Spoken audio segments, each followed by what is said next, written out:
εσύ δεν έχεις βενζίνη στα μάξι. Σπίτια τα ενοίκια ακριβά και έτσι μένεις σε μια τρύπα.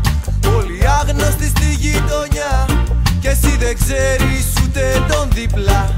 Διασκέδαση 2 ποτά κάθε Σάββατο σε ένα μπαράκι.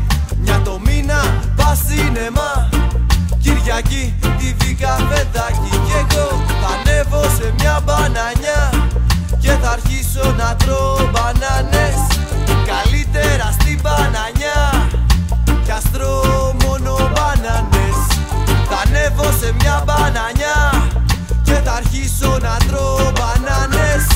Καλύτερα στην μπανανιά κι ας τρώω μόνο μπανάνες. Δίκτυο καλώδια στην κίνηση με κόρνες, κάμερες και μπάτσι στη γωνιά. Εκμετάλλευση, παρά διάλυση, πάμε μαζί στην μπανάνια.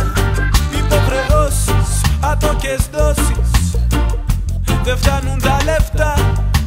Ακρίβεια και εσείς τα ίδια, ανέβασε μια μπανάνια.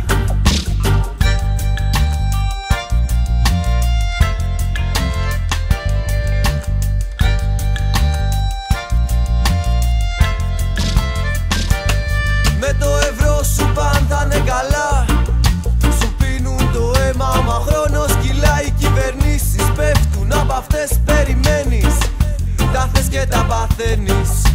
Όλοι τα ξέρουν και όλοι τα κράζουν, όλοι μιλάνε κι όλοι φωνάζουν. Οι ίδιοι σωπαίνουν, οι ίδιοι βελάζουν, μόλις βολευτούν αράζουν. Κι εγώ θα ανέβω σε μια μπανανιά και θα αρχίσω να τρώω μπανάνες. Καλύτερα στην μπανανιά κι ας τρώω μόνο μπανάνες. Θα ανέβω σε μια μπανανιά και θα αρχίσω να τρώω μπανάνες. Καλύτερα στην μπανανιά κι ας τρώω μόνο μπανάνες. Δίκτυο καλώδια στην κίνηση με κόρνες, κάμερες και μπάτσι στη γωνιά. Εκμετάλλευση, παρά διάλυση, πάμε μαζί στην μπανάνια. Υποχρεώσεις, άτοκες δόσεις, δεν φτάνουν τα λεφτά. Ακρίβεια και εσείς τα ίδια, ανέβασε μια μπανάνια.